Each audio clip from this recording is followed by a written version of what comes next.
Good morning, welcome to today's RC Coffee Chat. So in today's RC Coffee Chat we have 8 topics for discussion, and there's one big topic which I'd really value your advice on, and we'll get to that one very shortly. So the first thing, we've had 4 new Hornet wings arrive. More on those in a moment. We've got an update on, I got a fake SunnySky motor from eBay. We'll be looking at that in a moment. There's a WingWing comment. Find it in a minute. I posted it in the FaceBalls group last night. It was hilarious. HobbyKing Cyber November deals. What else we got? Oh, no update on the mini Talon build. We'll get to why and that in a few moments. And I went flying yesterday. So it seems that I've been resolved my receiver dropouts on the Hornet flying wing. Yeah, that was getting really frustrating. So yeah, we'll get into that in a moment. The C1 Chaser, it's not been built yet. This morning I'm deciding over glues, and as you already just heard a few moments ago, I went flying yesterday instead. It's autumn here in the United Kingdom. It's chucking it down here today, so I've got to make use of good weather as and when I can. I'm sure you appreciate that. And a major topic for today is going to be over motor selection for the C1 Chaser. So I have 1, 2, 3, 4, 5, 6. I have 6 different motors here, which we could all put into the C1 Chaser, and I would really value your suggestions on which one I should pick. So, with that said, let's get back to topic number 1. Oh yeah, the Hornets have arrived. So that's what 4 Hornet FPV flying wings look like. I will do an unboxing of one of these because one of those is for me. The other 3 are for the lads up at one of the flying sites. So we are going to end up with a herd of Hornet FPV flying wings. It's going to be good fun. Now, an update on the fake SunnySky motor. So let me put this on the screen for you. I got gold out of them yesterday. Not that, how about we refund you £5, because I'm not happy that it's blatantly a fake. But look what they've written in there. We are sorry for the inconvenience. It's an agency manufacturer from the supplier. Thank you. That makes the PayPal case a lot easier. Cheers, guys. So yeah, a bit pissed about that because it's hard to explain. You, after seeing a real one and then seeing that one, you kind of knew that it wasn't good. So yeah, I'll let you know on the progress on that one, and I'll put a link to this listing in the video description for you so that you don't run into the same listing and get caught out like I did. HobbyKing Cyber November deals are turning out to be a bit of a wet fish for us modelers. We did have some graphene hard case packs, which are the packs which are meant for remote control cars and buggies, etc, etc. They were half price, but I think as Andrew or Mr. T or one of you did mention in the comments, it just looks like HobbyKing are clearing out some of their crap from their warehouse. So yeah, not a good deal day today for HobbyKing and their Cyber November. I'll leave my comments there. No update on the mini Talon build yet. It was a good day yesterday. The sun was shining. It wasn't windy. Me, Andrew, and Dave, we went out and had some flights. No apologies. I'm sure if you were in the same situation, you would have gone flying too. But today, the weather is manky all day, so it will be a build day. Oh, and I've also got to tidy up the workshop because it's like it's a hellhole. There's just tools and stuff everywhere, and model airplanes everywhere as well. It's not a pretty sight down there, so I do need to do that today. What else we went up? Oh yeah, I went flying yesterday. The Hornet FPV flying wing. Oh, she's over there in the bag. I'll leave her there. In short, I downgraded the video transmitter to a 25 milliwatt one and moved it to a D4R2 receiver. That seems to have done the trick on her. That really does. Genuinely seems to have done the trick on her. no dropouts at all. I did get one RSSI warning as I was just flown past a set of power lines, if that makes sense. So there was no huge surprise there. And also genuinely surprised that 25 milliwatts wasn't that bad. To be honest, perfectly flyable. It was a fair old size field and it was fine. I stand corrected. Sometimes 600 milliwatts might be too much. Anyway, so yeah, that was the Hornet. Right, C1 Chaser is not being built yet. So if we've probably already seen the unboxing to that. Now, I do have some photos which will help you give you like a closer look to them. So to the actual model itself. Now, I am deciding, chop chop pooter. I am deciding over which glues to use on it right now.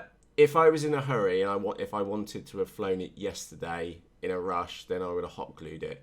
But personally, I wasn't prepared to rush the build on this one. Instead, I am going to take my time because I do want it for a medium range FPV aircraft. So things like that cannot be rushed, in short. So let me have a look at some of these photos. And there is another video on the C1 Chaser which I recorded and showed the lads on Facebook, or everybody who's in the Facebook group first, so that they could see it. I will publish that video later today. So yeah, all the parts were really, really well packed, and I did mention about one of the wings having like a little dent in it. Let me go, yeah, over on that edge there. I think that might have actually been on purpose for a flick up to the winglet, so I'll find out more when I look at it in more detail today. The bit which we were all interested in was over this hold area in the main fuselage, and there you go, you can see that on my screen now. Look how crystal clear that is. Look, you've got a 2.2 battery in there, which would be perfectly adequate for some line of sight flying, and then on the flip side, look how much room we've got in this bowl at the back to fit in a flight control board. So you would definitely get a Pix Racer sat in the back. And also, there was a comment which I missed and didn't think until afterwards, is that if we look from just here where my mouse is and go across to the other point, is that you would be able to put in a mezzanine into this model. In fact, you would probably get it right round to about here in the model, because those little two supporting blocks there are supporting blocks, so you would be able to get a mezzanine in the majority of the front of this model. So maybe you've got your flight controllers stacked up above to allow more batteries underneath, for example. And also, by my rough calculations, you should be just about be able to squeeze in 3 of those 18650 batteries high in that hold. So that would be a scary amount of milliampere hours that you could potentially fit into this model. Yeah, nuts. The options here with this model are good. So, let me just go and grab another photo or two. So yeah, that's a complete overkill for the model, to be honest. That's a Multi-Star 5200 4S pack, and you look, just give you an idea on the size. You would be able to fit that pack in there and still get a flight controller at the back. It is a proper little bowl which they've got as the fuselage. I really do like that. What else have we got on there? There's the nose cone, which has got this air hole in the front of it. Now, I don't really think that was really designed for FPV, because you just never get an FPV camera down that hole unless you use one of the cheapo ones. So I don't think that's actually going to happen. So yeah, that's curious. And it did come with 2 nose cones, so you'll see one there's got an air ventilation hole in the front of it, and you'll see that I've changed my wording on that one now to ventilation rather than FPV. It's because, yeah, I don't think that's going to work out. And then we've got just a normal nose on the front. I am actually going to go for the normal nose because I can cut away at that one as needed. And then if I give her a nose job, that I know I've got a spare nose available to me. I did think, by the way, that I did think that was a good idea. What else we got on here? So yeah, there's the hold. Yeah, really nice EPO foam. I genuinely mean that. Really nice finished EPO foam. There was just a few little rough edges on the winglets. Really, really nice indeed. And then for the main hold area, these little clips were really nice. So you can see the little nodules on those finger pullers. They were really cool. And those clips were so good, they pulled them back out. So I do like those clips a lot. And I think it's for Andrew. See, look at the height which we've got in there. That's why I'm saying we can go 18650 batteries free high in this model. Very, very curious indeed. So that brings me nicely on to the... Oh, in fact, let me just show you one for shits and giggles, because I laughed my tits off this. I had to paste it in the Facebook group yesterday. So we're on GearBest right now. This is the WingWing 84. Do take a few moments to read the reply down at the bottom. So Pat Mayer asks, does this really fly backwards? And the reply, hello Pat, thanks for your inquiry. This has a backwards function. You can't make this shit up, man. I will put a link to this one in the video description for you. I really did laugh my boobies off at that. But on a serious point, I have, you saw the orders which I'd made from GearBest yesterday. GearBest does tend to be the cheapest for the WingWing Z84s. So yeah, happy days, happy days. Now, topic of motors for the C1 Chaser. Now, this is a very serious question. I would 100% appreciate your suggestions on which motor I should put into this model. I will give you the number one, we can swing an 8-inch prop. Number two, we can fit up to a D35-36 motor into this motor mount. Okay, so we can put a great big motor if desired on it. But the restraining factor is the size of the propeller, and that is an 8-inch propeller. And by the way, the motor mount is very, very well made. And a little tip which I got from Dave actually yesterday, which is that if you ever use thread lock, or which you should definitely use on your screws which hold your motor in, is do your absolute utmost not to get thread lock onto this plastic, because as Dave was reading in the RC forums group, or RC group, whatever it is that they've others have seen that where this thread lock gets near plastic, they've been getting cracking. So do your best not to get thread lock anywhere near the plastic, which is, to be honest, a good idea anyway, because the thread lock should be on the screw bolt and going into the back of the motor and not around the plastic. So yeah, a little head tips up for you, that one. Thank you for sharing that one with me, Dave. So right, choices. It all depends on an 8-inch prop. So I will start with my personal favourite for this project, or the one which I was thinking about putting in this project, which is a genuine SunnySky motor, because we can see that on the leads itself it says SunnySky, and I can also see the font face the letter spacing is much tighter.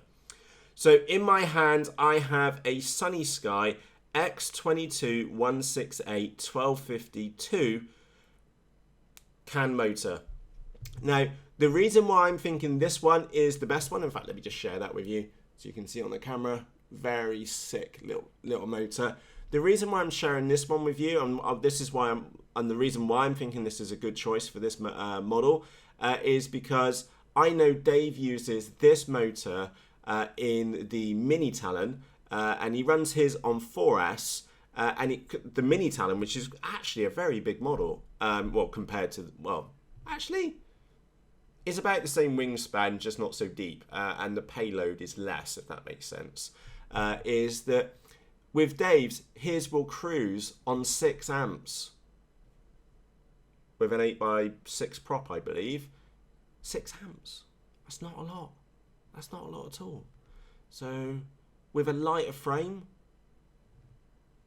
you see why I'm personally interested in this one? But that's my opinion, okay? This is where I need your help. So I also have available to me, this one doesn't have any efficiency written over it at all.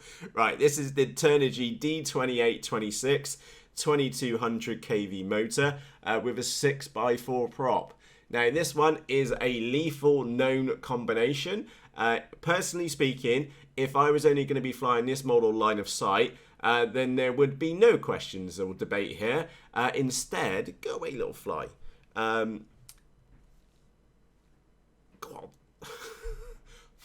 Thank you. Sorry about that. I've got fruit fly in the office. So, yeah, there would be no question, and we would cane the living daylights off one of these to begin with on 3S, and then on 4S for the line shits and giggles. So realistically, if you were flying, had this model, and you were only ever going to fly at line of sight, something like this would be absolutely bonkers in it. You would get shed loads of thrust, and yeah, it would be damn good fun. And my little one has just come to the door, so there will be an edit in today. You right, beautiful? Hey? McDonald's. Yeah, go and get dressed then.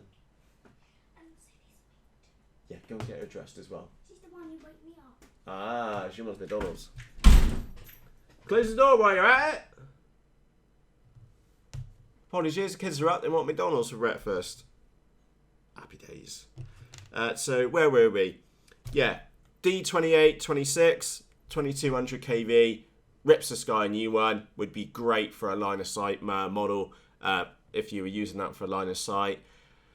That said, that's not my intentions.